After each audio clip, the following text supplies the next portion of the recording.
Así las cosas. Recordarles que Sin Voto No Hay Dinero es una iniciativa para la Cámara de Diputados que lo que pretende es reducir en 2.200 millones de pesos el presupuesto de partidos políticos a nivel nacional, es decir, más del 60% de su presupuesto anual. La propuesta que hemos hecho es que se cambie de la cantidad de personas que están en el padrón electoral por la votación válida emitida en las últimas elecciones. Lo que estamos planteando no es solamente que se vayan a la mitad, sino que si la mayoría de la sociedad no sale a votar, pues entonces se reducirá en un 60 o en un 80%. Pero si la gente ve que vale la pena, si hacen buenas propuestas, si dejan de hacer guerra sucia, si dejan de poner a los peores candidatos, si dejan de hacer las cochinadas que hacen constantemente, la gente va a ir a votar. Y entonces lo que estamos haciendo es no solamente reducir las bolsas, sino incentivar a tener mejores partidos políticos.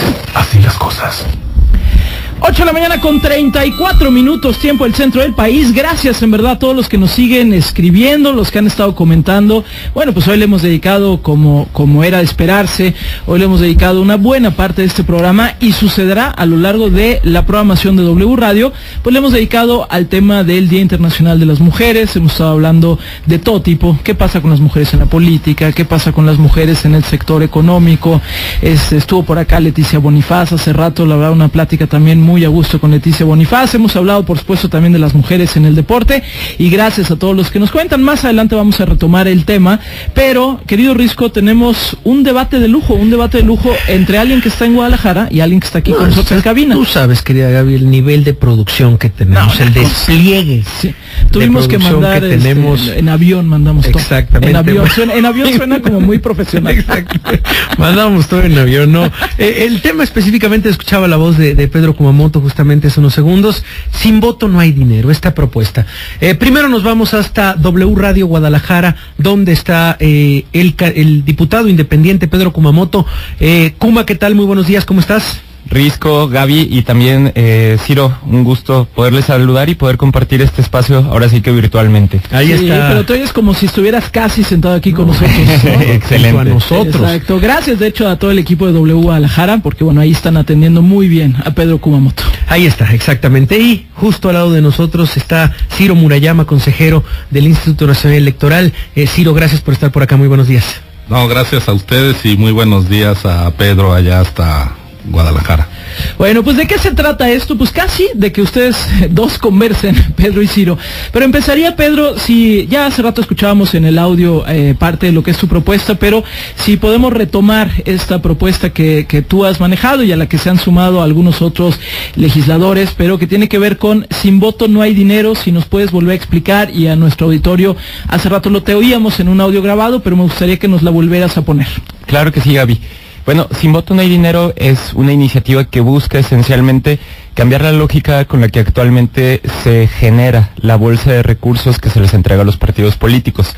Actualmente se trae, o se generan los recursos económicos haciendo la operación del 65% de una unidad de medida actualizada, es decir, 47 pesos por la cantidad de personas que están en el padrón. Esto significa algo así como 4,000 millones de pesos. Y, sin embargo, nosotros creemos que esta cifra, o al menos esta operación, tiene que ser modificada para multiplicar el mismo porcentaje de la UMA, es decir, los mismos 47 pesos, pero por la cantidad de votos válidos emitidos en la última elección federal. Nosotros creemos que a partir de esta lógica podríamos cambiar bastante las dinámicas que encontramos hoy por hoy en los partidos políticos. Y bueno, finalizo para la explicación. La lógica de esta iniciativa es esencialmente el cómo podemos generar incentivos para que los partidos políticos mejoren, para que atraigan a más personas a las elecciones, para que designen a mejores candidaturas, para que dejen a un lado aquellas prácticas indebidas o prácticas, pues por lo menos ilegítimas, y finalmente que podamos reenamorar, por así llamarlo, a la sociedad de la democracia. A ver, antes de dar la palabra a Ciro Murayama, nada más preguntarte, Pedro, ¿en qué va todo esto? ¿Lo presentaste allá? ¿En qué va todo este proceso? Sí, ya fue presentada en Cámara de Diputadas y Diputados, se mandó a la Comisión de Puntos Constitucionales, estamos en estrecha comunicación con el presidente Guadalupe Acosta Naranjo, y bueno, lo que tenemos noticias hasta el día de hoy es que muy probablemente en las próximas semanas ya tendremos o se tendrá la sesión de la comisión para votar el dictamen de esta iniciativa. Muy bien, bueno, Pedro, Eso va. gracias. Sí. Ciro. Bueno, yo creo que la iniciativa, por un lado, tiene un propósito loable, que es subir el nivel de exigencia a los actores políticos, eventualmente generar ahorros en el recurso que se da a los partidos, y eso yo lo comparto. ¿Qué es lo que me preocupa seriamente? El instrumento y la premisa. El instrumento es castigar a los partidos en función de la abstención. ¿Cuál es el problema? Que la democracia, para fortalecerse, necesita mucha participación ciudadana, y yo creo que una propuesta que parta de la idea de que es mejor que no participe la gente, o que la no participación puede acabar mejorando a la democracia, es contraria a la misma idea de robustecimiento justamente de un régimen político que no puede estar de espaldas a la ciudadanía. Es decir, a mí me parece que deberíamos de abrir todos los cauces para que la gente participe más activamente, y no necesariamente es cierto que si la gente está harta no vota, puede estar harta de su gobernante y por eso votar mucho si sale alguna alternativa. Está el propio caso de Pedro, creo yo, muy encomiable. Entonces, a mí me parece que deberíamos, en estos debates, yo recuerdo a un gran novelista, que era economista además, José Luis San Pedro, español, que escribió La vieja sirena, El caballo desnudo, en fin, tiene una obra magnífica, La sonrisa etrusca. Y él, como economista, yo lo oí en una conferencia y decía, miren, yo estoy convencido de la economía de mercado, pero cuidado con volvernos una sociedad de mercado. Es decir, no todo puede tener un precio, no todo debe tener una gratificación económica o un costo económico. Hay cosas que son muy valiosas que no deben pasar por el mercado, y yo creo que el voto es muy valioso, el voto tiene valor, pero no debe tener precio. La iniciativa que nos plantea Pedro es: tu voto se va a traducir en dinero, y entonces, si tú no quieres dar dinero, no votes. Caray, yo creo que habría una forma mucho más sencilla, pues en vez de multiplicar la UMA por .65, multiplícala por .30, o di que el financiamiento de los partidos va a ser una fracción del ingreso real de la población más pobre, y si mejora el ingreso de la población más marginada, quiere decir que los actores políticos lo están haciendo bien. Hay 1000 formas que se pueden buscar para mejorar el financiamiento público, para economizar si se cree necesario, pero no creo que sea a base de mercantilizar el ejercicio del voto. Más bien tenemos que hacer lo contrario, alejarnos de estas prácticas que identifican el ejercicio del voto con compra, con coacción, porque además justamente estas prácticas que aún persisten, ¿qué pasa si la gente no va a votar? El ciudadano libre, convencido, que está harto, deja de votar. Pues votará la gente, el voto duro, aquella gente que eventualmente puede ser coaccionada. No, entre más gente libre participe, más genuinas son las elecciones. Yo creo que ahí hay un problema de fondo en la iniciativa de Pedro. Pedro. Bueno, yo creo que primero también comparto con el consejero Ciro, pues de entrada preocupaciones, y creo que en buena medida en lo que podríamos estar en discusión, yo lo veo como semántica, pero bueno, lo voy a plantear así. Se genera, o el consejero lo que plantea son temas relacionados, por ejemplo, con el índice de pobreza, o hacer algún tipo de vinculación con alguna medida.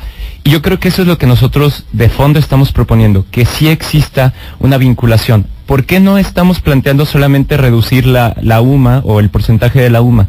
Porque creemos, de hecho, que esto no se trata de ahorro, nada más. De hecho, creo que esa es la parte que a lo mejor mucha gente lo ve con buenos ojos, y que mucha gente dice, bueno, 2.200 millones de pesos, si hoy se aplicara esta fórmula, vale la pena. Y sí es cierto, vale la pena que se ahorre ese dinero, pero no es solamente una iniciativa que busque el ahorro, sino que lo que busca esencialmente es que se reconstruya una relación que hoy por hoy vemos rota de distintas formas con la sociedad. Y creo yo que esta relación se tiene que, como lo dice Ciro, y no puedo estar más de acuerdo, la relación dentro de la democracia debe de ser vigorosa, activa, participativa, tiene que refrendarse de alguna manera. Sin embargo, creo yo que hoy por hoy nos encontramos en uno de los peores escenarios. Por un lado, recordaremos que parte esencial de las reformas políticas para el paso de tener de un solo partido a varios partidos nos llevaron también a la lógica de que tenían que equilibrarse con recursos financieros,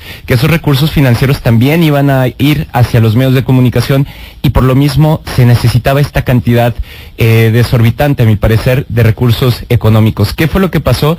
Ya con las últimas reformas, el acceso a los medios de comunicación ya no presenta una carga económica para los partidos políticos, sin embargo, persisten los mismos recursos financieros que se les entregan. Eso por un lado. Pero por el otro lado, estamos planteándonos que estamos en momentos verdaderamente penosos al respecto de las instituciones políticas, ¿no? La última encuesta que plantea Mitofsky nos dice que son la peor, al menos la de 2016, lo que nos plantea es que es la institución que es peor evaluada por la sociedad. Pero no solamente eso, sino que tenemos que recordar pues la baja participación que tienen en los últimos comicios, teniendo por ejemplo el que básicamente 3 de cada 7 personas que podían hacerlo participaron en el proceso del constituyente, 1 de cada 2 se abstiene en las últimas elecciones federales. Entonces, ¿qué creo que aquí podríamos coincidir, creo yo, el consejero Ciro y yo? Es que nos encontramos en un mundo en donde pues nos encontramos en un momento actual en donde los partidos no solamente reciben muchos recursos financieros, que insisto, sí hay que recortarlos, pero no es solamente eso, sino que tenemos que buscar la posibilidad de que tengan mayor representatividad. Y concluyo nada más con el tema de que vincular el voto no es necesariamente impulsar que la gente no vaya a votar. Yo creo que, y de ahí también le doy la razón al consejero, la gente debe de ir a votar porque le llama un proyecto de país, porque de fondo lo que está buscando es cambiar las circunstancias, no es solamente no entregar dinero. Pero en países que tienen una fórmula parecida a la que estamos planteando y que el voto es obligatorio, pero que no se tienen los medios coercitivos como en otros países, es decir, como en el caso de México, nos encontramos con que, por ejemplo, Panamá tiene un 76% de participación en las últimas elecciones federales, Brasil estamos hablando de 80% en la última elección, sobre todo de temas municipalistas, en Chile a lo mejor estamos a la mitad, 49% de participación en el 2013, pero en 2009 estamos hablando del 87%. Entonces la gente, como lo planteaba el doctor Ciro, sí va a votar, pero no va a votar solamente por el dinero que se le entrega a los partidos políticos, sino por la ilusión de construir un proyecto futuro con su voto. Ahí está, estamos hablando con Pedro Kumamoto, es el que acaba de hablar, y estamos en este debate justamente sobre esta iniciativa Sin Voto No Hay Dinero. Le cedemos la palabra al consejero electoral Ciro Murayama. Gracias. Bueno, yo difiero con Pedro en que este modelo funciona ahí donde no hay coacción. La verdad es que él mencionó, por ejemplo, el caso de Chile, de Brasil, donde a ver si se te ocurre no votar. Pregúntenle a un brasileño si puede tramitar su pasaporte o si no tiene multas en términos económicos por no ejercer el voto. Es decir, deberíamos de conocer bien cómo funcionan los sistemas políticos donde esto se aplica para ver su viabilidad. En estos casos sí hay sanción en los que está mencionando. Y también yo quisiera decir algo. Es cierto, nadie lo puede negar, que hay una crisis de representatividad de los partidos, pero no es verdad que en los últimos procesos electorales la participación haya caído a nivel federal ni local tampoco. El federal lo tenemos que comparar con la anterior elección intermedia, no con la presidencial. Si comparamos 2015 versus 2009, hubo un repunte. En general estamos viendo una mayor participación ahí donde se juega el Ejecutivo. En efecto, una elección atípica, la del constituyente de la Ciudad de México, tampoco tiene antecedente, pero no tenemos tampoco una caída en los índices de participación. A mí lo que me parece también importante resaltar es lo siguiente. el financiamiento público a los partidos políticos, en efecto, se constitucionalizó desde los 70, pero fue en 1996 cuando fue necesario equilibrar las condiciones de la competencia, pero eso no quiere decir que antes, en la época de partido hegemónico, no hubiera gran gasto público en las campañas electorales. Los que lo vivimos, yo recuerdo en los años 80, las campañas, tanto en el interior del país como en el federal, vean las fotos, ahí están las hemerotecas, los que son más jóvenes, era un derroche, era el candidato prácticamente único, tapizando el país, convenciendo a las organizaciones sociales, era otra maquinaria, todo eso era dinero público, pero era dinero público no transparente, era dinero público desviado de las administraciones a un partido. Entonces, tampoco creamos que si hay una reducción del financiamiento, vamos a llegar al mundo ideal, porque hay otros países incluso donde no se da un solo peso de financiamiento público. Ahí está Venezuela, vean la calidad de esa democracia. Perú, yo estuve en Perú las últimas elecciones presidenciales y me decían, estamos muy preocupados porque al no haber financiamiento público no sabemos quién está financiando estas campañas. Necesitamos que haya financiamiento público para evitar que los partidos políticos estén recurriendo a fuentes opacas y preocupantes. Entonces, a mí me parece que todo modelo de financiamiento a la política, que este es un tema de todas las democracias, consolidadas o no, las europeas, asiáticas, americanas, etcétera, tienen este desafío. ¿Cómo hacemos para que esta relación que no se puede romper entre dinero, porque es necesario hacer campañas, tener tus estructuras, y política, no desvirtúa el propio ejercicio democrático? Y toda receta que tú des tiene efectos secundarios indeseables. Quitar el dinero público hace que dependan de dinero privado. Dar dinero público hace que se burocraticen. Bueno, esto es como la cortisona, ¿no? Siempre hay efectos secundarios. Quieres curar un mal, lo curas, te genera otro. Partamos con realismo de esa situación y vayamos, creo, por el remedio menos malo. Pero no puede ser un remedio que trate de reducir el financiamiento en función de la participación. Todo aquello que aliente el abstencionismo, el discurso antipolítica, porque yo creo que Pedro lo hace de buena fe y tiene argumentos yo creo que muy atendibles, pero a ver, todos aquellos que llaman a no votar, a que esto se acabó, pues van a tener ahí todo un aliciente.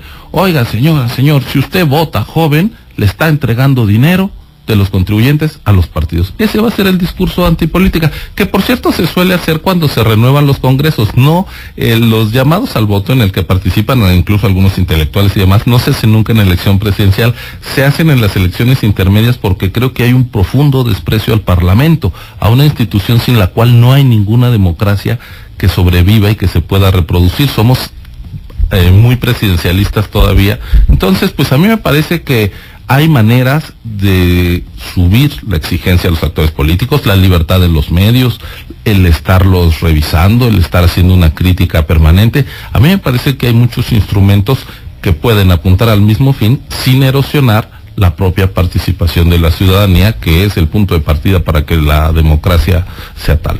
Bueno, muchos comentarios se los podrán imaginar en nuestras redes sociales y hay de todo. Nos decía hace ratito, tuiteaba la doctora María Marván, por ejemplo, y decía, bueno, pues es que ¿cómo hacer entonces para abatir el abstencionismo? Dabas ahorita, Ciro, algunos números de, bueno, no es que haya crecido particularmente si comparamos procesos electorales comparables, digamos, pero bueno, de todos modos, ¿cómo elevar la calidad, me parece, en la participación ciudadana en los procesos electorales? Aquí también nos dice cómo hacer que los partidos vean ciudadanos y no clientes, ¿no? Dice Lineo Dádivas. Hay aquí alguien también, Irene Tello, dice, el primer argumento de Ciro es una falacia, dice la pendiente resbaladiza, asumir inevitable el abstencionismo. En fin, esto genera evidentemente muchas reacciones. Nos quedan ya nada más 2 minutos, 1 y 1. Pedro, ¿con qué cerrarías? Yo me quedo también, decía Ciro hace rato, castigar en función de la abstención. ¿Con qué cerrarías, Pedro? Y este debate pues tiene que continuar, porque al final esto está ahí en la mesa. Pedro Kumamoto. Claro, bueno, yo quiero plantear varias cosas. En primer lugar, creo que hay muchas coincidencias con el consejero. Creo que Sin Voto No Hay Dinero no está tratando ni está trabajando para impulsar el abstencionismo, ni tampoco está trabajando para hablar del financiamiento privado, que solamente tiene que ser privado, y tampoco Sin Voto No Hay Dinero está diciendo que tenemos que acabar con los congresos. Eso es algo fundamental. Creo que lo que sí está diciendo Sin Voto No Hay Dinero y que debemos de dejar claro es que lo que revela la última encuesta de cultura constitucional, ¿no? El 71% de las personas cree que los políticos no se preocupan por ello, el 80% no confía en los partidos políticos, y bueno, estas sí son cifras que están subiendo año con año al respecto de la percepción que se tiene de las instituciones. Tenemos que hacer algo, definitivamente la antipolítica no puede ser el camino, pero tampoco puede ser el camino la parte irracional que existe hoy por hoy, que si van a votar 25 personas o si van a votar 85 millones de personas, los partidos políticos reciben exactamente la misma cantidad financiera. Yo creo que estamos viendo uno de los efectos secundarios que mencionaba el consejero. A final de cuentas, creo que estamos en una democracia en donde incluso hemos llegado a la parte, pues digamos, contraproducente, que muchos de los partidos políticos en muchas localidades le apuestan a que la gente no vaya a votar para ganar con su base. Yo creo que estamos en uno de los peores mundos, en donde se les entrega muchísimos recursos y la participación es muy pequeña. Y finalmente, por eso planteamos Sin Voto No Hay Dinero. Sabemos que no es la única iniciativa, sabemos que no es la única dosis que necesita esta democracia para volverse más vigorosa, pero definitivamente lo que queremos hacer es darle una respuesta a la crisis de representatividad, a las grandes cantidades que se les entregan, pero finalmente a la poca representatividad que hoy pueden tener los partidos políticos. Ciro Murayama, un minuto. 2 datos y un cierre.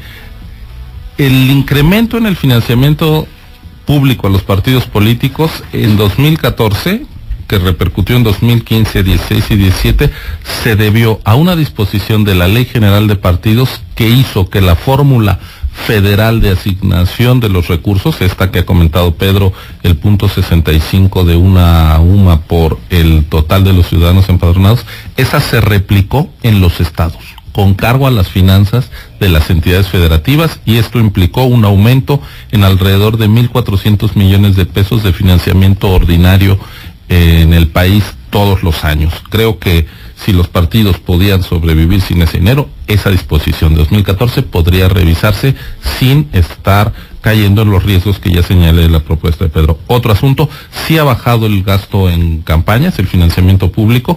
Hasta antes de la reforma de 2007 se daba $1 por cada peso de financiamiento ordinario, era el 100%, ahora en una elección presidencial o de gobernadores la mitad, 50%, y si es legislativo 30%.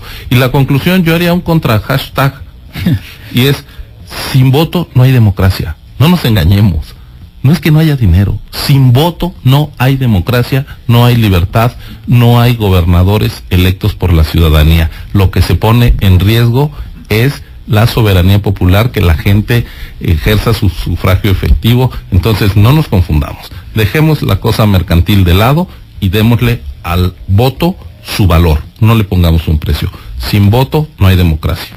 Pues ahí están los 2 hashtags, Sin Voto No Hay Dinero y Sin Voto No Hay Democracia. Y estoy de acuerdo, Sí, creo que al final no están tan contrapuestos, pero sería bueno de todos modos analizarlo. La próxima vez que pero qué bueno aquí, que nos dieron chance de conversar. Y además yo agradezco mucho a Pedro la disposición y su capacidad. Creo que parte de los problemas de nuestra democracia es lo mal que se discute. Yo le agradezco mucho a Pedro esta oportunidad y a ustedes, por supuesto. Oye, Pedro, la próxima vez que estés aquí en la Ciudad de México, lo hacemos aquí en cabina. Digo, se oye muy bien, pero siempre es bueno también que se puedan ver las caras, ver las caras. Yo creía que con un whisky enfrente. Ah, bueno, acerquemos el programa de la tarde. Sí, no, ya para el programa de la tarde, algo más. Igual lo grabamos y lo volvemos a pasar. Bueno. Yo acepto las 2 invitaciones. Eso, perfecto. Pedro Kumamoto, un abrazo hasta Guadalajara. Muchísimas gracias por el espacio y de nuevo es un gusto poder hacer este tipo de debates. Gracias por procurarlos a W, y también al consejero Ciro, muchísimas gracias por este espacio. A ti, Pedro, saludos. Gracias, Ciro Murayama. Nada más sus twitters rápido, Pedro, antes de que te vayas. @pkumamoto. ¿Y el tuyo? Ciro Murayama INE. INE, sí, porque hay otro anterior, ese no, porque ya lo arrobé. No, Ciro Murayama INE. Aquel es el de fútbol. Aquel es el de las apuestas. Así es, bueno. Gracias, Ciro. A ustedes. Nosotros vamos a lo que sigue. Así las cosas. Buenos días, Gaby Risco. ¿Han pensado que todos los días toman decisiones importantes?